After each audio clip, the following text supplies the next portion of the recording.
You should live in the worst house on the best block. If you are into real estate investment, that is advice that you've probably heard before. And today I would like to talk to you about how trying to keep up with the Joneses might just be the thing that has been stunting your financial growth.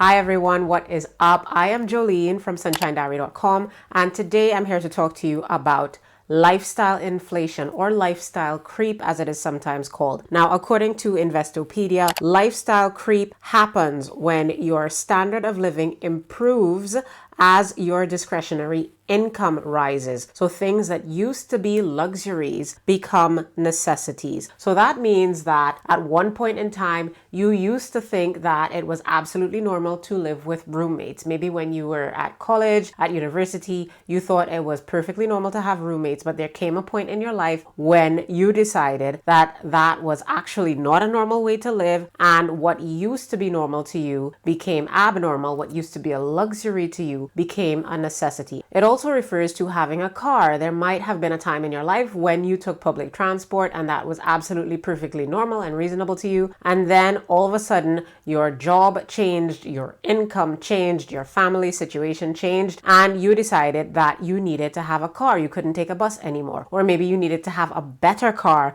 than the car you had before because your car didn't look like your colleagues' cars. So the thing that used to be a luxury in your life became a necessity. I want to talk about lifestyle inflation because I think it is one of those things, and I mean, like I said before, it's also called lifestyle creep, and it is one of those things that sneaks up on you. You don't realize when it's happening, but you do get this sensation that there is never enough month at the end of your money, that no matter how many raises you get, no matter how many promotions you get, no matter how much overtime you work, you still can't seem to get ahead. And it is probably because of lifestyle inflation. So I want to talk to you today about some of the ways that you might be able to avoid succumbing to the temptation to allow things that you used to consider luxuries to become necessities in your life. The first thing that I'd suggest doing if you want to avoid a lifestyle creep is to give every single penny that you earn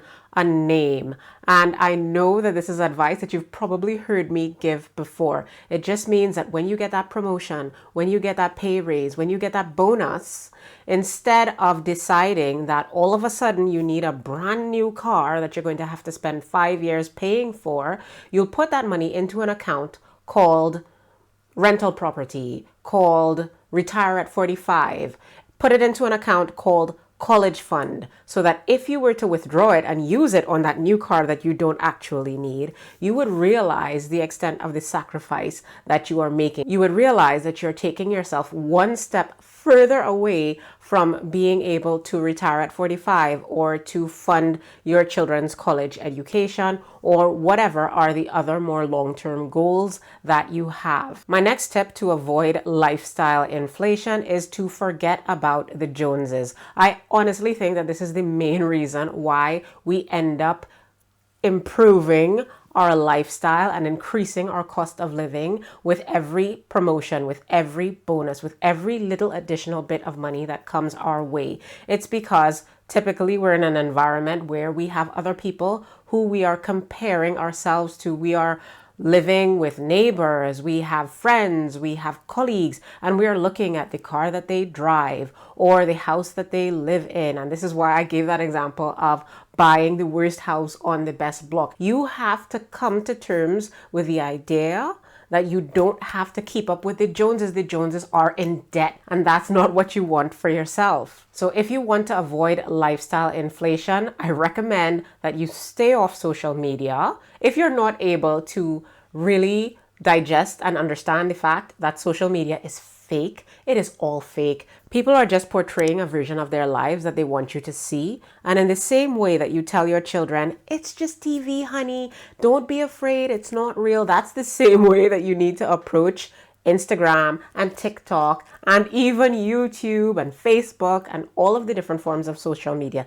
This is not real. And if you can't tell yourself that, stay off of social media. Stop comparing yourselves to the Joneses. As Dave Ramsey says, sometimes you have to be willing to live like no one else so that one day you can live like no one else. Another way for you to avoid lifestyle creep is for you to surround yourself with like-minded people. I enjoy watching YouTube videos of people who are pursuing financial independence, people who are trying to get organized to increase their productivity, to earn more money. I enjoy looking at videos from the FIRE community, people who are trying to retire early, people who are already retired and they're only 35 or 40 or 45.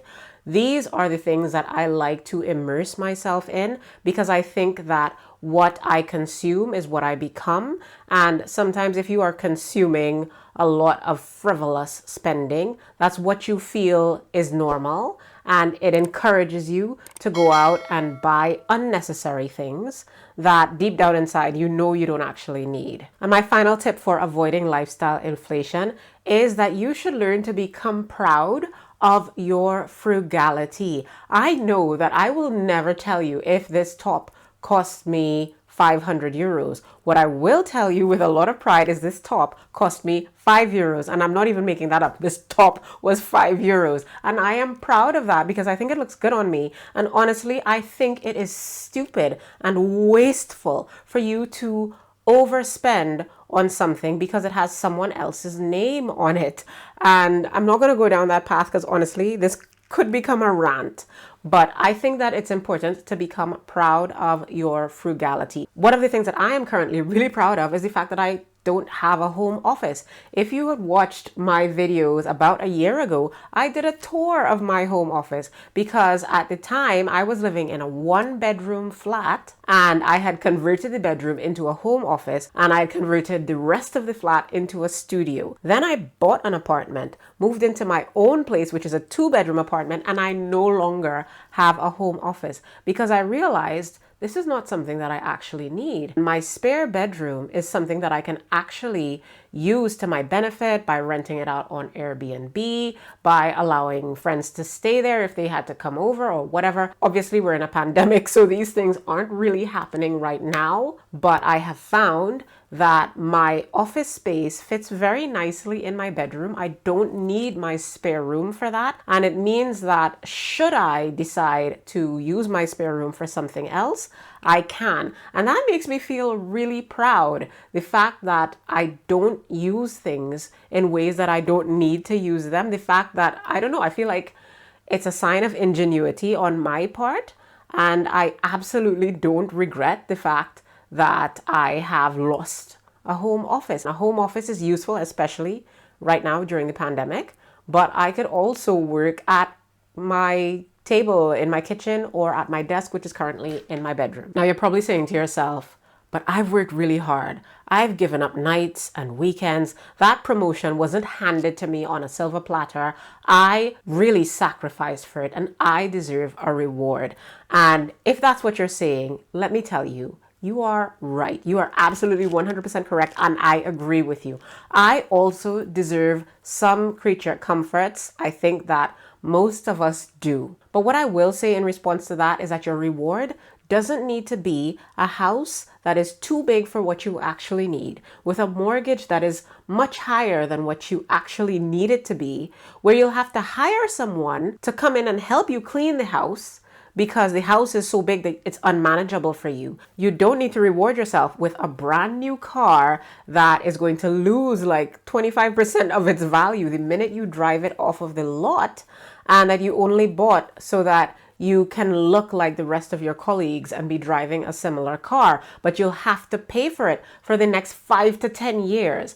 You don't need that as a reward. Instead, what I do, and I'm not even ashamed of this, is I will buy myself a designer handbag. It doesn't cost what a car costs, and it doesn't take me months and months to pay it off because I will not go into debt as a reward to myself. A debt is not a reward. Absolutely, you have worked hard. Your income has increased because you have done something to deserve that higher income, and I applaud you for it.